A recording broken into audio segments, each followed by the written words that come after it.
Hello and welcome back to my channel. My name is Haley with Haley Stitches, and today I'm going to show you how to make a classic rail fence quilt using just one jelly roll. You can download a copy of the free pattern using the link in the description of this video. The pattern will only be free for the next week, but after that you can grab it for a low cost in my shop. So grab your jelly roll and let's get started. Let's go over the supplies we need for today's project. The first is a jelly roll. This project calls for 36 2.5-inch strips. We'll also be using a 6.5-inch square ruler, a rotary cutter, a rotary mat, and matching thread. My go-to thread is this color Dove by Aurifil. Everything I'm using in today's video will be linked in the description below. Let's break into this jelly roll, and before I open jelly rolls, I always lint roll them. Pre-cut fabric tends to have a lot of extra lint, so by using the lint roller, you can eliminate a lot of the mess that opening these up causes. So I do it to both sides, and I'll lint roll all the leftovers on my mat before getting started. A jelly roll is a package of pre-cut 2.5-inch strips, and the name jelly roll is specifically used by the fabric manufacturer Moda, which is one of my favorites. These pre-packaged 2.5-inch strips are also known as roll-ups or roly-polies. There's a bunch of different names depending which fabric manufacturer you're using. The other nice thing is that all of these strips are usually from one fabric collection, so they're really cohesive. So if you struggle with cutting fabric or curating matching fabric, using pre-cut fabric like this is a great way to make a nice cohesive quilt. And that's why I love pre-cut fabric so much and why most of my videos feature pre-cut patterns. The first step is to sort your jelly roll fabrics by color, and how many different colors you have is going to depend on which jelly roll you choose. It doesn't matter, but it is helpful just to sort them all out the best you can. And this pattern only calls for 36 strips, so I'm going to take 4 of these strips and save them for a future project because my package came with 40 strips. And now I'm going to select 3 strips to pair together into a strip set, and I'm going to repeat this until I have used up all of my strips and put them all into piles of 3.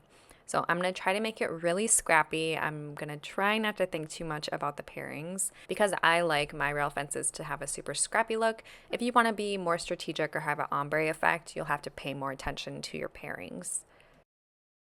Now it's time to sew our strips together, and each of these strips sewn together are called strip sets. So all you do is just sew it together using a standard 1/4-inch seam allowance, and then we're going to subcut these strip sets into 6.5-inch squares. So using my 6.5-inch square ruler, I'm going to trim off that selvage. And your long strip set might bow a little bit or seem like it's a little bit crooked, but as you start to subcut it, it will even out and you won't even notice that as it starts to get cut into smaller pieces. A tip for subcutting your strip set is to make sure that all of the horizontal lines on your ruler, including the top and bottom edges, line up with the lines of your fabric. And this will make sure that you have a nice square cut each time, and it will eliminate the need to square up any blocks at the end after you're done subcutting your strip. You'll end up with just a little bit of scrap fabric, and each strip set will subcut into 6 6.5-inch squares. Repeat that process to get a total of 72 6.5-inch squares. These are all of my squares that I subcut, and I laid them all out and put them into rows. I'm using these clover clips and alphabetties to label my rows. I lost my number 1, so I'm just using my number 0 there for the first row.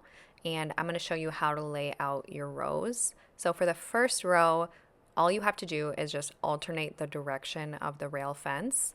So for that first block, I'm going up and down. The second block will be left and right, and so on and so on. This quilt is laid out in an 8x9 grid. So there are 8 blocks in each row, and there's a total of 9 rows. So I'm going to sew this first row together using a 1/4-inch seam allowance, making sure I have a total of 8 blocks. And as you're double checking your rows, just make sure that each of the blocks are alternating the directions, and that's going to give us that classic rail fence look. This row is the row A in the pattern, and you'll want to press all your row A's to the right. And next we're doing the second row, and this is the row B in the pattern. Row B is basically the same, it's just the opposite pattern. So that first block is going to be horizontal or left to right, the second block vertical or up and down. And you'll follow that alternating pattern for all of the blocks in row B.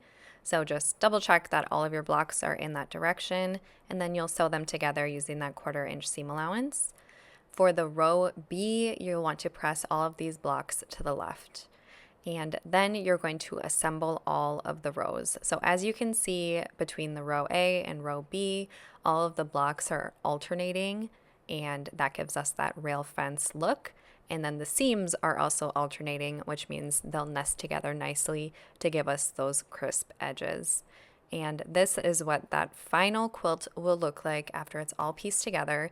The thing I love about this scrappy rail fence is that it's ideal for beginners because you don't have to worry about losing points. And even if your seams don't line up exactly, it's kind of hard to notice because the scrappy look and the fabric is going in all different directions.